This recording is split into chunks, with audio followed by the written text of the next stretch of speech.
Pemirsa Kembang Setaman Group, konten YouTube ini bersifat lokal kedaerahan yang bertujuan memberikan motivasi kepada generasi mendatang agar tidak lupa dengan kearifan budaya di sekitar kita. Selamat mengikuti.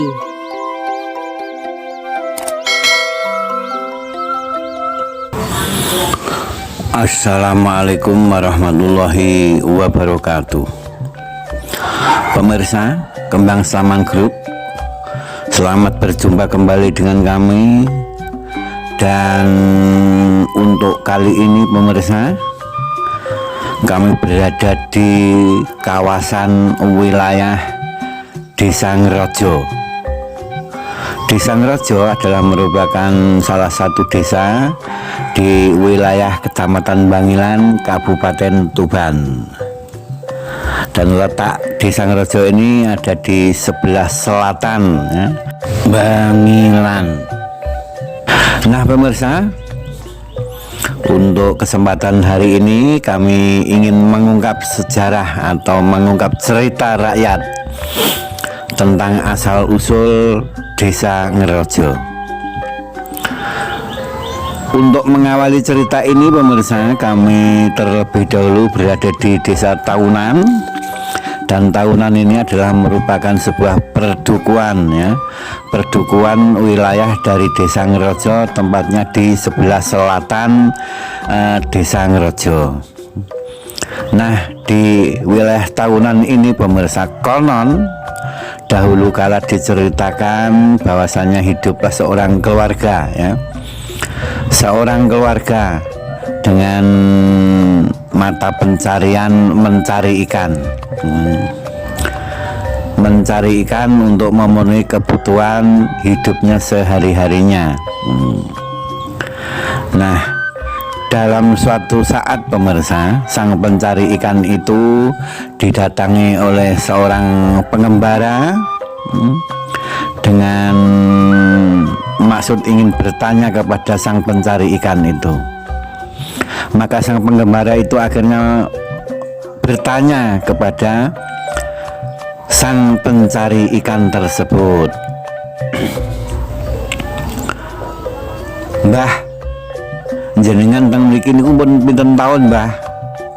Kok ketinggalan jenengan kok dados tokoh teng mriki?" Nah, itu antara lain pertanyaan dari sang pengembara kepada orang sang pencari ikan tersebut. Ya, pertanyaannya, "Mbah, Anda sudah berapa lama di sini kok kayaknya sudah bertahun-tahun di sini? Lagian jenengan atau sampean kok punya banyak pengikut di desa ini?" Nah, maka dengan pertanyaan tersebut pemirsa, sang pencari ikan tersebut menjawab dengan nama, "Oh ya, memang saya di sini sudah bertahun-tahun." Jadi bahasanya, saya di sini hidup sudah bertahun-tahun. Artinya aku urip ning kene iki wis tahunan. Wis tahunan lawase. Mulane wong-wong sing ngene ya ketepaan atau kebetulan saja menjadi masyarakat yang ada di sini. Oh, ya. Demikian saut sang pengembara. Nah, ketika itu pula pemirsa, si pencari ikan atau disebut namanya Taunan karena hidup di situ sudah bertahun-tahun ya, akhirnya Ki Taunan sendiri merasa lega dan merasa senang ketika ada pengembara yang datang di daerah wilayah kekuasaannya. Dan di sisi lain pemirsa, perlu kita ketahui bahwasanya Ki Taunan atau sang pencari ikan tersebut pemirsa mempunyai keluarga dan keluarga ini mempunyai salah satu anak yang elok, cantik jelita, ayu parasnya, dan lemah lembut perangainya, juga semampai tubuhnya. Nah, kebetulan sekali pemirsa, pada saat itu sang anak yang cantik jelita tersebut dari Ki Tahunan ini mempunyai hobi berolah langen beksan, berolah langen beksan, boleh dikatakan di sini mungkin sebagai seorang langen tayub lah, waranggono demikian. Dengan giatnya si anak tersebut yang cantik jelita dan baik budi pekertinya, dengan tekun berlatih seni tayub atau seni beksan, seni beksan, maka sang putri ini pun akhirnya menjadi orang yang terkenal dalam olah seni suara, seni suara. Dan konon anak yang cantik jelita, lemah lembut, semampai tubuhnya, dan mempunyai paras yang cantik ini bernama Sangkep. Sangkep adalah merupakan seorang tokoh seni beksan atau waranggono demikianlah, menjadikan terkenal.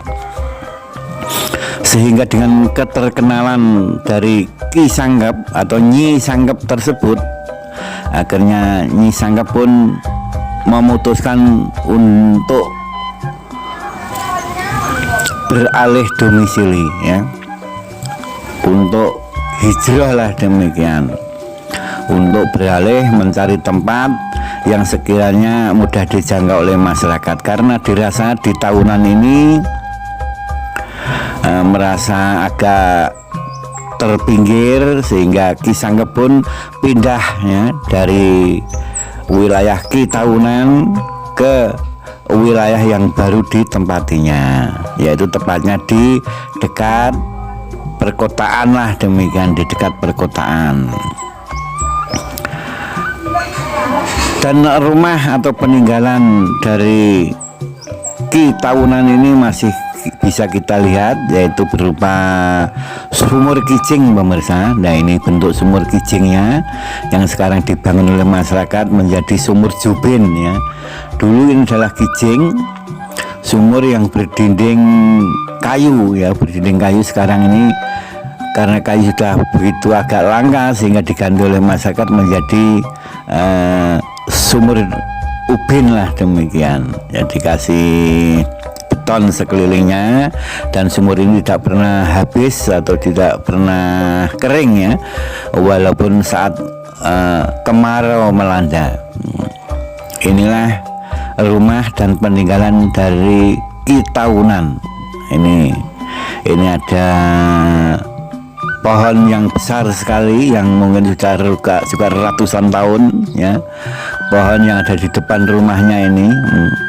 Kalau kita ketahui, kalau kita angan-angan bahwasanya rumah dari Ki Tahunan ini dahulu kala berada di sebelah selatannya dari sumur dan pohon apa ini? Pohon sono lah, dari pohon sono lah, boleh dikatakan demikian, mungkin insya Allah demikian. Ini adalah merupakan pohon sono dan sumur kijing yang saat ini walaupun berbentuk ubin, ini adalah peninggalan dari Ki Tahunan tersebut, Dan rumahnya sekarang ini mungkin ada lapangan poli, itu adalah merupakan tanah perumahan atau tempat untuk berdomisili kepada oleh Ki Tahunan tersebut. Nah, inilah jadi di Tahunan ini masih ada peninggalannya, yaitu berupa sumur kijing dan pohon sono, pohon sono yang saat ini masih kita saksikan atau kita lihat ya bukti keberadaan Ki Tahunan tersebut. Dan di Tahunan ini adalah merupakan desa yang tertua karena apa? Karena memang pertama kali masyarakat sekitar sini yang paling ditokohkan, paling dimuliakan adalah namanya Ki Tahunan ini. Sedangkan nama aslinya ini memang beliaunya menyembunyikan siapa sih namanya, namun nama julukannya adalah Tahunan ya, karena sekali lagi di depan tadi sudah saya sampaikan bahwasanya Ki Tahunan ini adalah sudah hidup bertahun-tahun di wilayah ini. Itulah namanya Ki Tahunan. Ini warga Tahunan.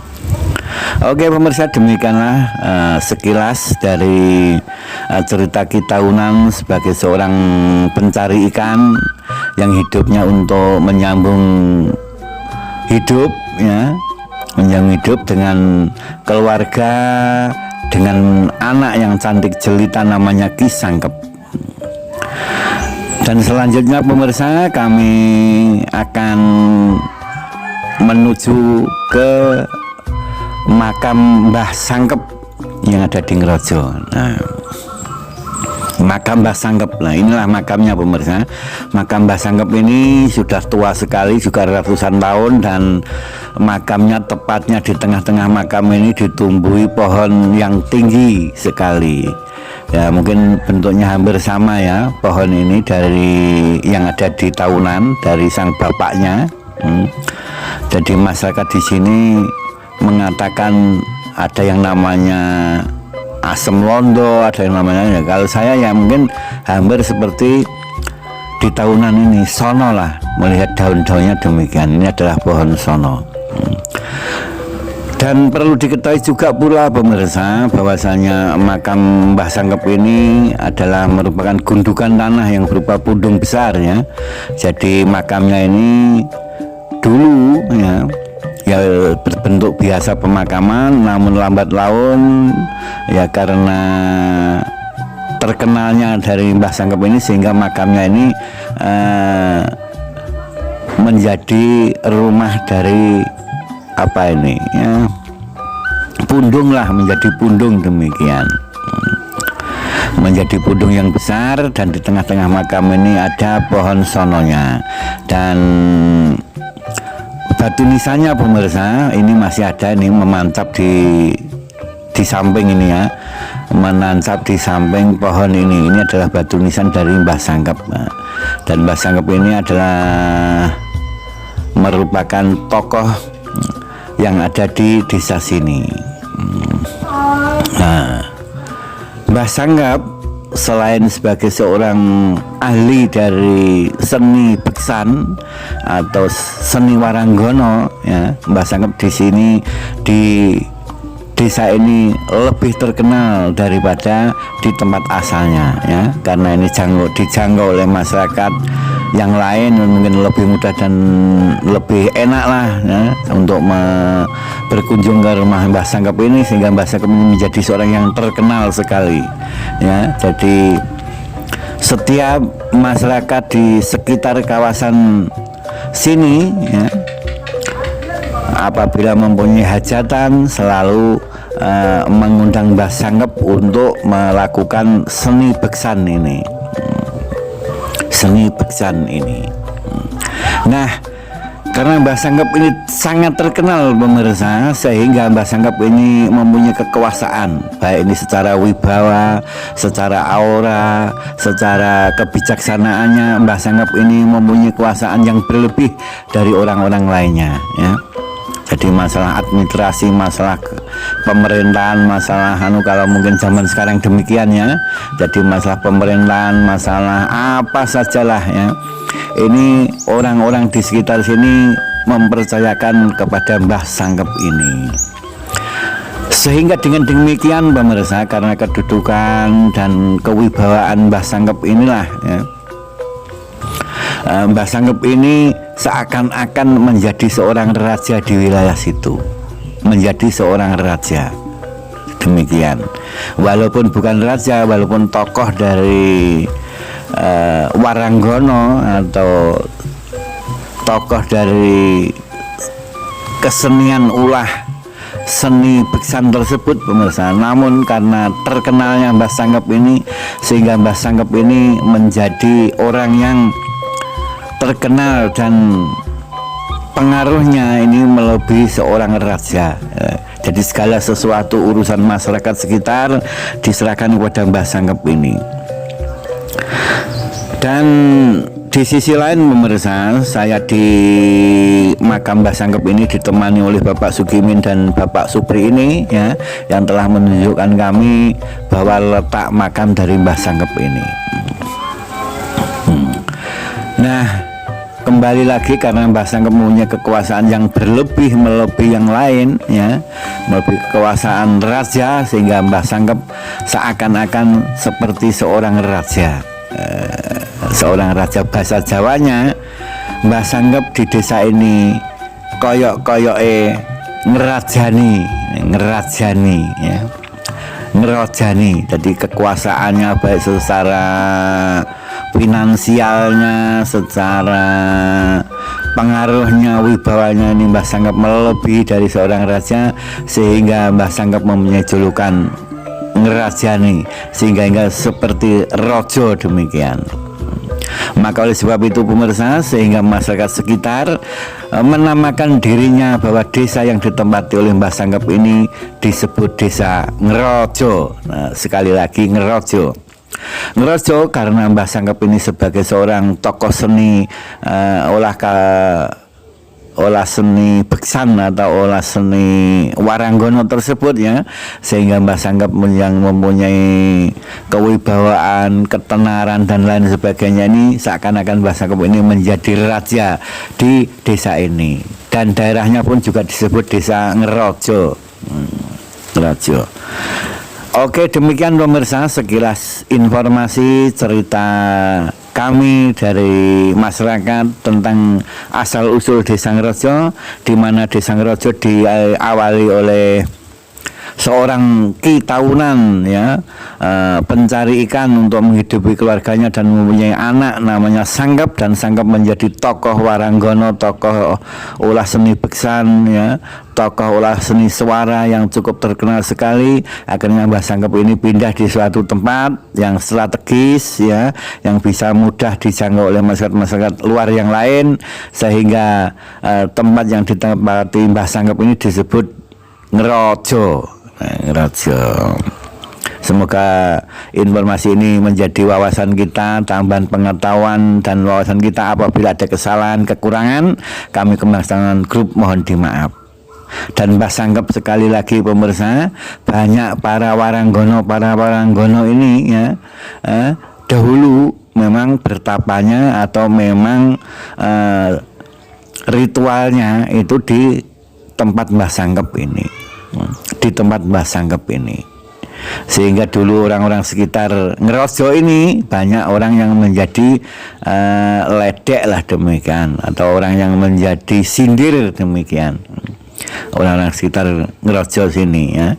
Karena apa? Ya karena adanya Mbah Sangkep merupakan tokoh yang sangat terkenal, tokoh yang sangat dihormati, tokoh yang sangat disegani, dan kekuasaan secara materi dan secara wibawa Mbah Sangkep ini merupakan seorang tokoh yang dimuliakan, sehingga Mbah Sangkep ini menjadi seorang raja ya, seakan-akan demikian, seakan-akan menjadi seorang raja ya. Jadi urusan apa saja ya, urusan rumah tangga, urusan lingkungan, urusan apa, semuanya biasanya orang ini merujuk kepada apa yang disampaikan oleh Mbah Sangkep ini. Mbah Sangkep sekali lagi makamnya ada di sebelah timur Desa Ngerojo ya, sekira 100 meter lah dari jalan kampung, dan Anda bisa berziarah di situ. Nah inilah makam dari Mbah Sangkep Cikal Bakal Desa Ngerojo. Akhirnya dari kami terima kasih. Billahi taufik wal hidayah wal inayah. Wassalamualaikum warahmatullahi wabarakatuh. Sekian, terima kasih telah mengikuti Kebangkitan Taman Group. Salam sehat. dan semoga bermanfaat.